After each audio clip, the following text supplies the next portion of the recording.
Hello everyone, welcome to Good Journeys Tarot. This is Rosemary, and today I'm going to do a VR to the hashtag formative decks.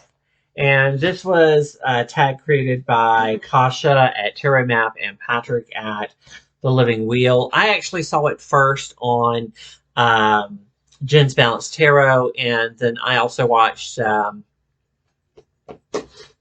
Nina at Shuffle Tarot's video. So I'll put links to all those videos down below so you can check those out, maybe even up above if I can.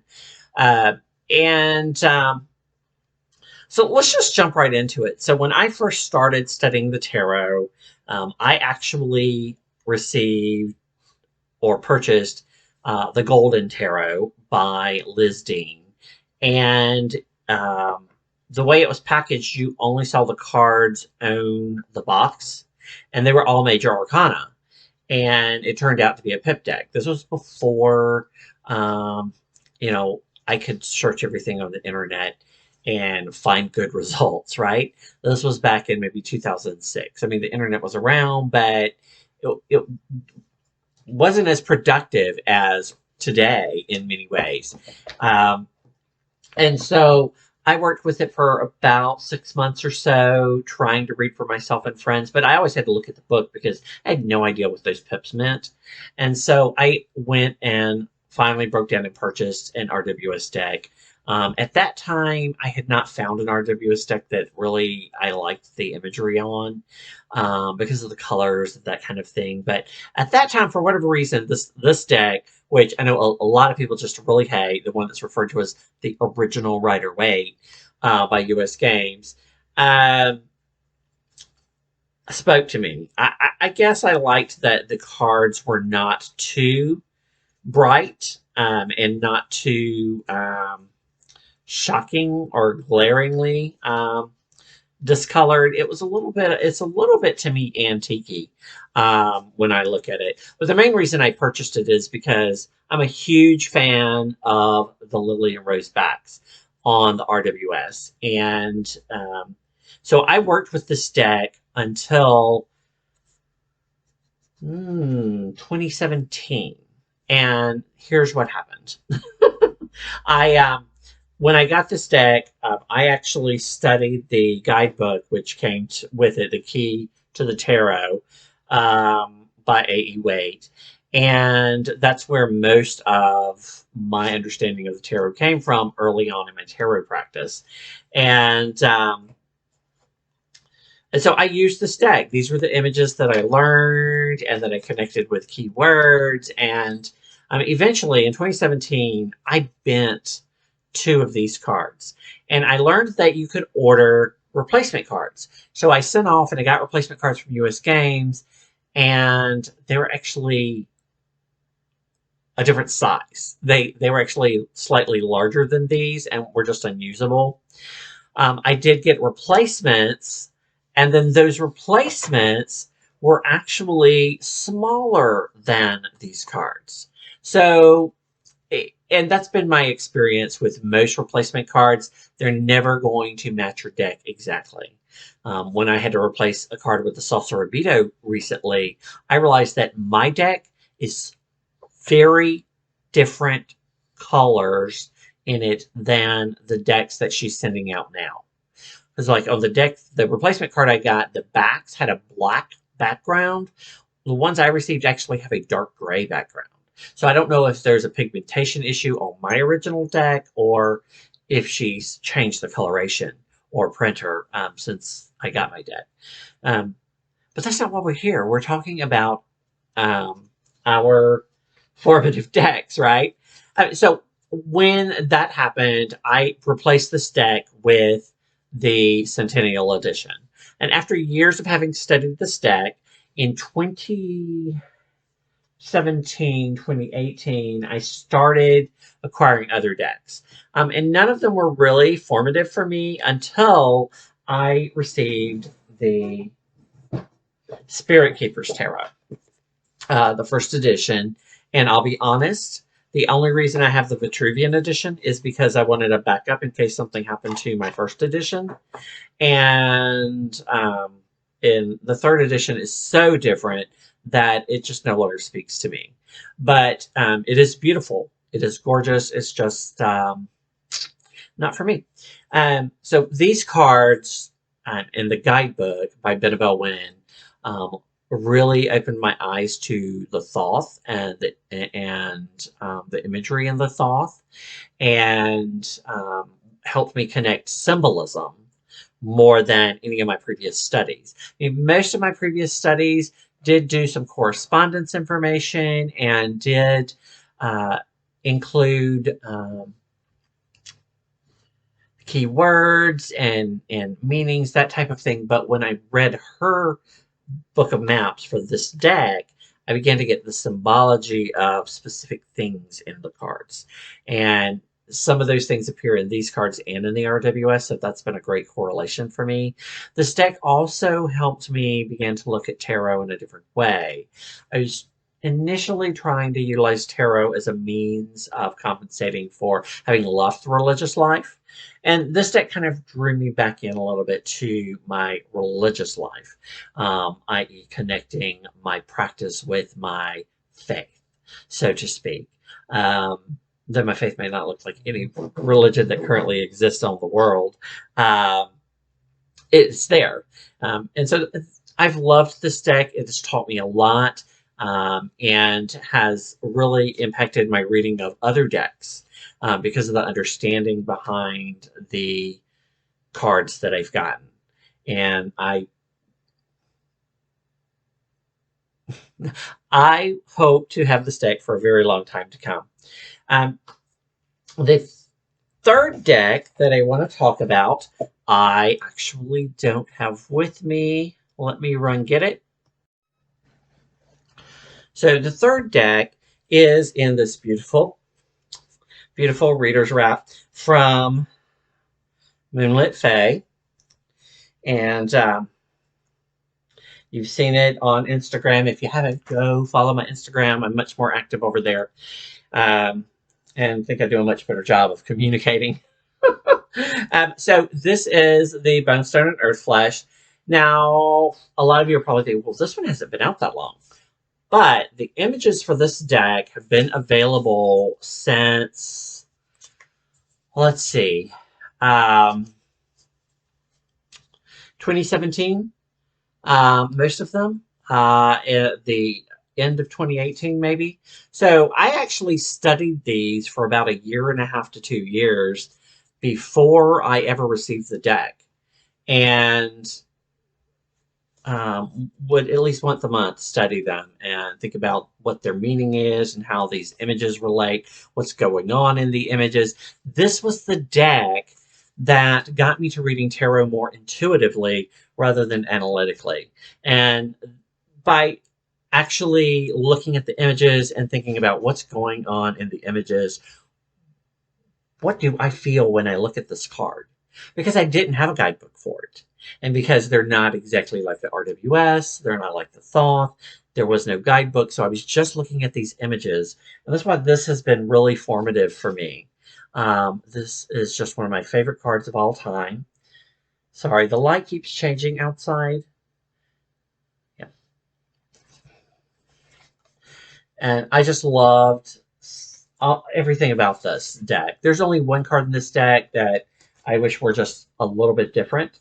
And it's a matter of close up versus far away. With that card, I just think it would be easier to see if it was close up. The only one of the cards that I actually had to do some research on was this card, and figure out why a spider would be on the Two of Pentacles. And I did the research and I figured it out, and I couldn't tell you at the moment what I found out. But yeah, I mean, it's a beautiful card, and I'm gonna have to look that back up again. But these are just gorgeous cards, and Fates, yeah. So I'm enjoying working with it. It is very difficult for me to shuffle, so I have to like divide it up into 3 or 4 sections and shuffle them, and then shuffle those together because the the gilding on it, while gorgeous, has proven problematic for many people. A lot of people had it flake off very easily. Um, some people even removed it and etched it themselves. But I think that's what's making these cards so stiff and difficult for me to shuffle. That and the fact that my hands are just useless anyway. But it's the only deck that I've had that issue with. So I am really enjoying working with that one. And that one has been very formative for me in learning to read intuitively. Now, the last deck that I want to talk about is a more recent addition to my practice, which I have fallen in love with. This is a Golden Dawn inspired deck, and it is a mix of some RWS reference and some Thoth reference and some original reference. Um, and it offers both justice and strength as 8 and 11 and as 11 and 8. So it doesn't actually use the Thoth terms for those specific cards.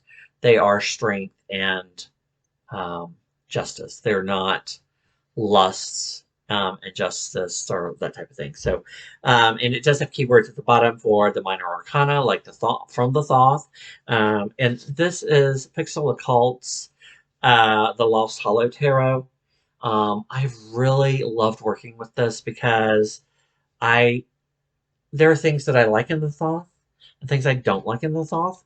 Um, and there are things about the RWS that I love and that kind of hit me wrong. I'll tell you, my least favorite card in the RWS, which, and I don't think I've ever talked about this, is the Six of Cups. I don't know if it's because it's poorly drawn or what, but those two characters in it, I can't figure out what age they're supposed to be or anything. I mean, the little one looks like an old woman. And then the big one, because of the clothes that they're wearing, it looks like a funky elf or something. I don't know. That card just drives me a little bit nuts when I try to look at it. I know the meaning of the card and what it was intended to be, but those characters just completely throw me off. Um, one of the things that I think is really cool in this deck, if you'll look at Judgment here, you'll see they've used an angel as depicted in Ezekiel versus, the beautified angels that we see that are basically um, women or young men in robes with wings, very prettified. And so, like, this is a very typical tower. Okay. Um, but like this Two of Pentacles really is neither Thoth nor RWS. But you look at that tattoo there, and that's totally um, a little bit representative of both. And so I do love this deck. It actually uses Prince, Princess, Queen, and King. And that's one of the things that I think is most confusing when you're learning tarot is that the courts are different in different systems. So, like, this doesn't even match Thoth or RWS. It's completely different. And in some ways, I feel like he's kind of blended the two in some of the cards. Um, and I think that's one of the reasons we stay confused about the court cards many times is because they're not consistent from system to system and deck to deck. I mean, even decks who are RWS will sometimes change the name of them and then thus the meaning. This deck actually has two different strength cards and two different justice or adjustment cards. And this is the one that I chose to use, which is technically the Thoth card. Number 11 as strength, because I just thought it was beautiful compared to the other one. There's our sun.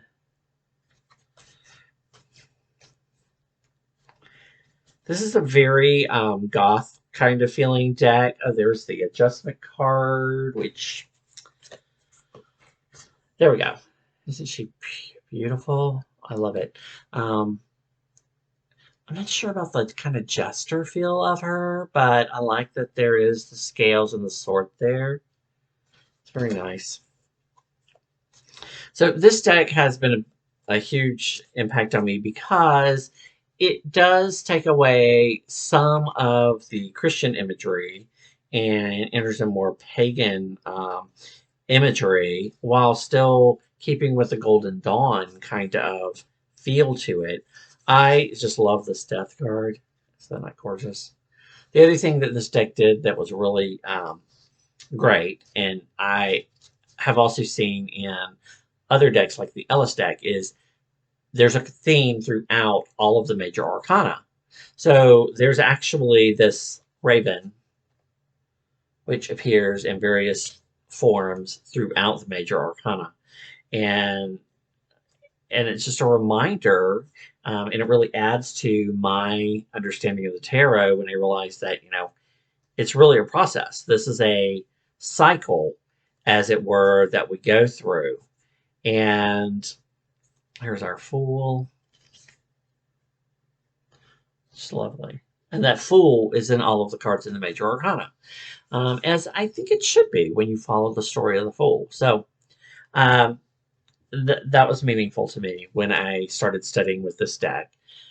So each of these decks has contributed something a little bit different for me, and in my understanding of the tarot and the way I read the tarot, and it's been great. I think, though, when we talk about formative tarot, that we can't overlook books, right? Because some of those are just indispensable, like Holistic Tarot by Benabel Wynn, which was a huge impact on my tarot practice.